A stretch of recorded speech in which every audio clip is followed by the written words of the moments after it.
Hi everyone, on today's video I'm gonna talk about a turntable, but this one is a little bit quirky. This turntable is the CP1028R by Onkyo, and they mention it's a direct drive random search turntable. Back in the 80s and the 90s, Onkyo was considered to be a higher-end hi-fi manufacturer, just like Denon and, well, higher-end than Pioneer or Sony. They made this turntable, so we already said it was a direct drive, there is no belt, but the quirkiness of this is this pad, this number pad and this screen. Yes, it is a track-seeking, track-skipping turntable. Turntables are usually a pretty simple device. It's a tone arm, a cartridge and a rotating platter. Here we have this contraption, and what does it do? Let's put a vinyl record onto the platter, and I will hit the number 2. And as you can see, the tone arm gets directly on track 2 on the vinyl record. That's pretty amazing if you ask me. Remember, unlike a CD, there is no table of contents on a vinyl record, so the turntable has no way to know where the track begins onto a vinyl record. It's different for each record. How do they do that? Is it a kind of magic?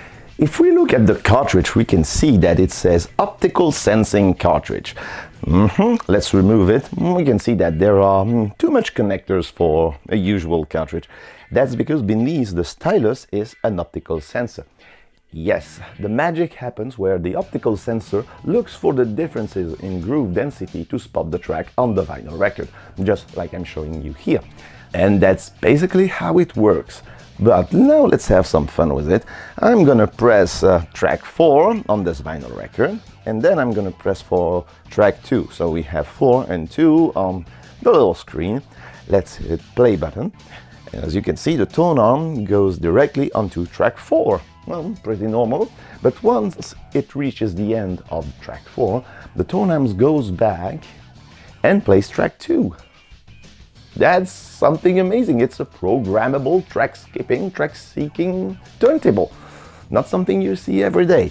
The question should be, is it reliable? Well, somehow it is. You see, on this Iggy Pop record, it's pretty accurate, but if I whack in Credophinia here, well, the turntable seems confused. It doesn't want to go to track 3, it stays at track 2, but it's not really easy. And playing with the sensitive selector on the bottom of the turntable doesn't seem to help. Don't worry, it's totally hopeless with a picture disc. The turntable seems to be unable to seek for the tracks and the differences in groove density.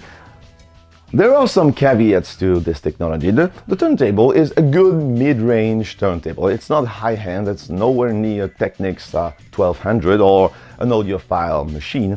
It's a good mid-range turntable. Okay, it's direct drive, that's a good sign. It has this very neat speed control feature with plus and minus. Well, in a way, like a camera for setting the explosion. That's pretty cool. And although it's amazing they managed to cram so much technology, an optical sensor and a magnetic cartridge in such a small space, you cannot change the cartridge. So you're stuck with this one. Forget about using an orthophon or a Shure, but it's good quality anyway, so that's no big deal, honestly.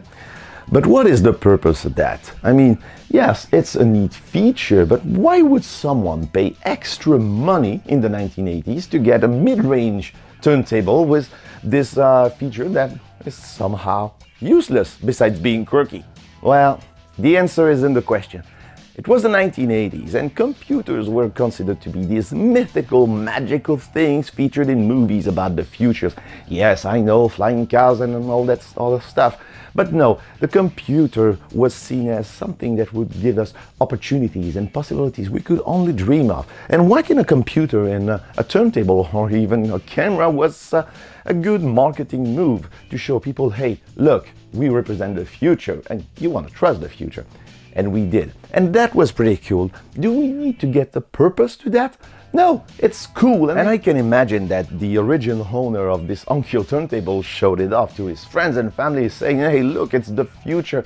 Look at what my turntable is capable of doing. And yes, that was really cool. Anyways, that's all I've got for you today. As always, thank you for watching, and I will catch you next time with other camera-related and weird technology. Thank you for watching, and bye-bye.